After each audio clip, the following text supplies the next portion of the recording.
Yo, what's up? This is the series where I record every single day until I become a doctor, no matter what. Recently, I got rejected or ghosted no less than 67 times, and I almost got fired.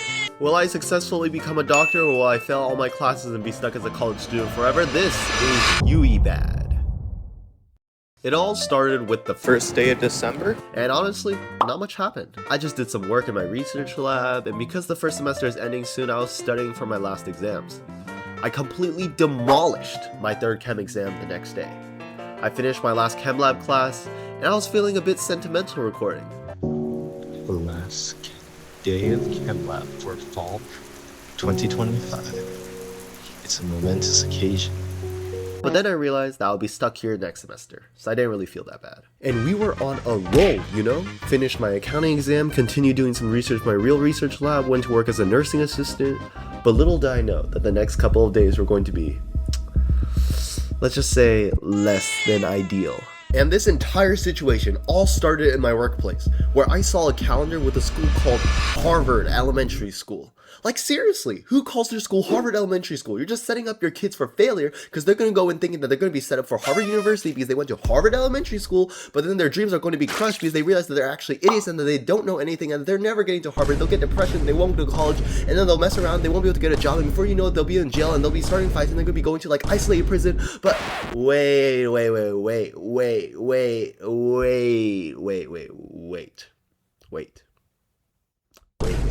I went a bit off topic. Let's get back to why the next couple of days were kind of bad. And this situation all started with... Actually, wait, I went to a Korean barbecue place the next day, and that was pretty damn good. So actually, it wasn't that bad yet. But okay, wait, you might think I'm trolling, but wait, just wait, okay? Now, the next day is where it actually starts to go downhill. And this situation all started with almost getting fired from my job. Let me explain. Let me start at the very beginning. So, today, I almost got fired, right? So, I was just minding my own business, right? Just chilling. And after that, the one resident, walks up to me.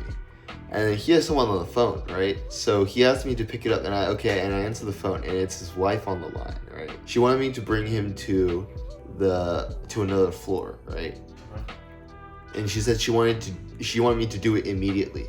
So I escort the resident towards the next floor, and after that, once I see that he's with another CNA, I just leave, right?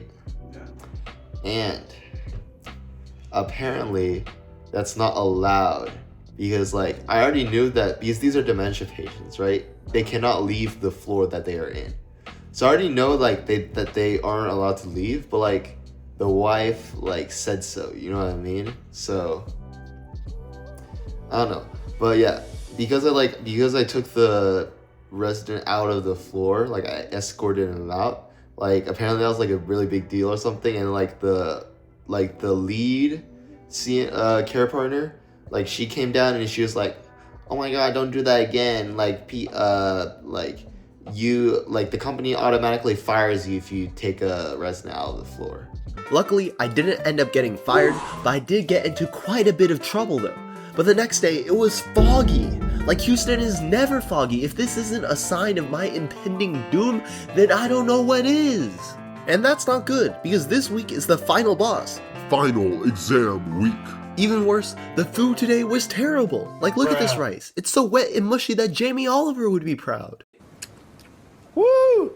Yeah! If you're watching this far into the video and you haven't liked, subscribed, and turned on notifications, then what are you doing with your life? Hurry up, do that right now. Chop chop. I'm waiting.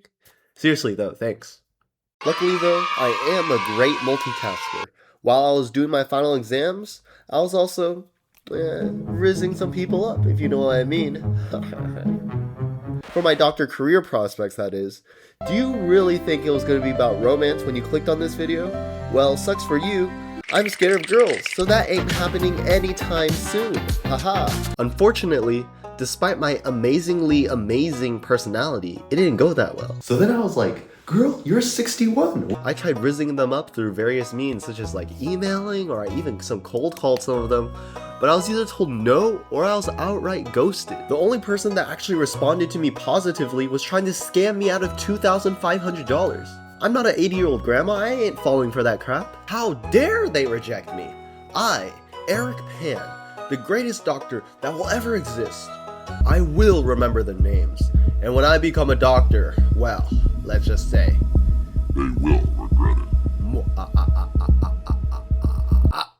On the bright side though, I just finished my last exam of the entire semester. and to celebrate, I went on a restaurant spree.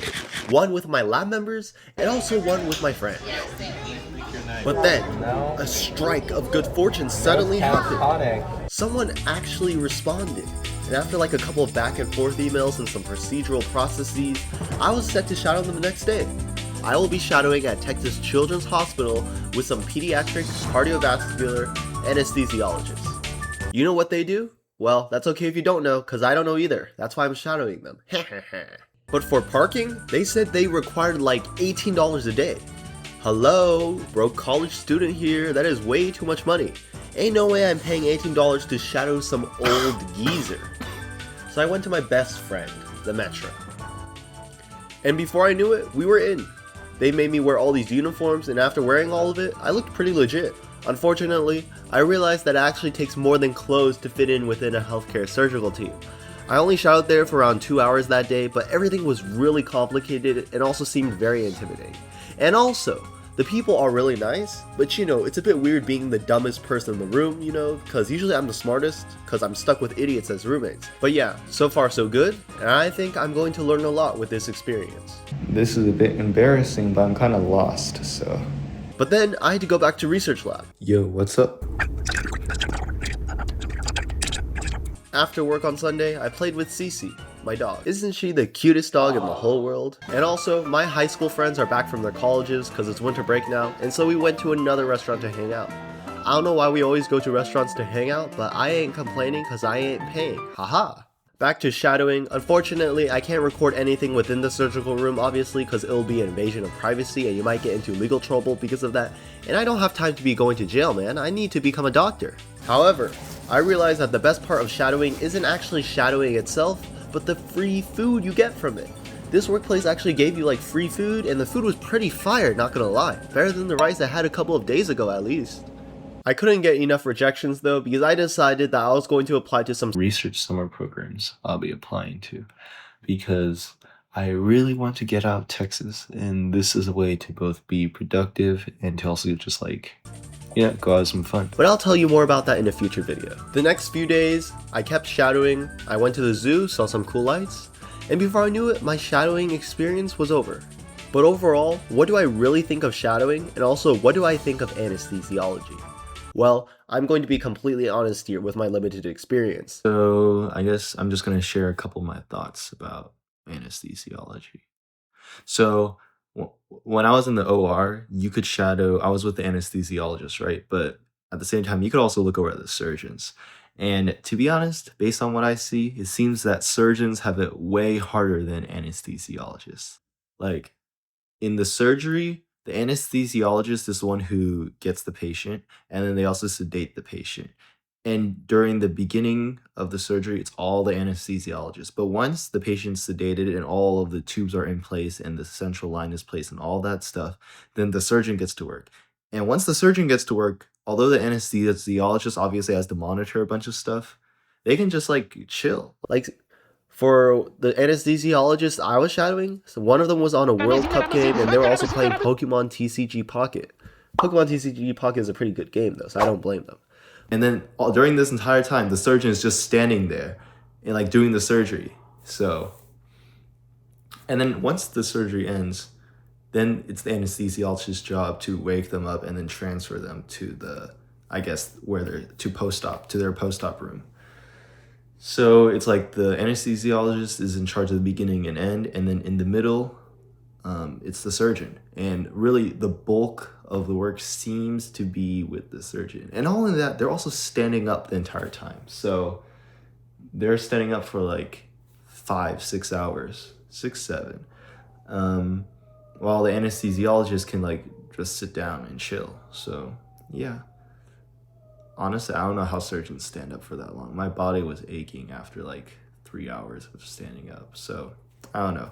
So far, it seems that surgeons have it easier. Oh, sorry, surgeons have it harder, and anesthesiologists have it easier.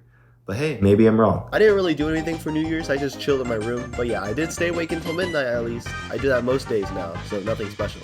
Hopefully, I can still keep making these videos. I think that'll be my resolution. But in 15 seconds, it's actually going to be the New Year's. So I hope you guys have a happy New Year. And with this, it's 7, 6, 5, 4, 3, 2, 1. Well, my mom just said it, but yeah, happy New Year.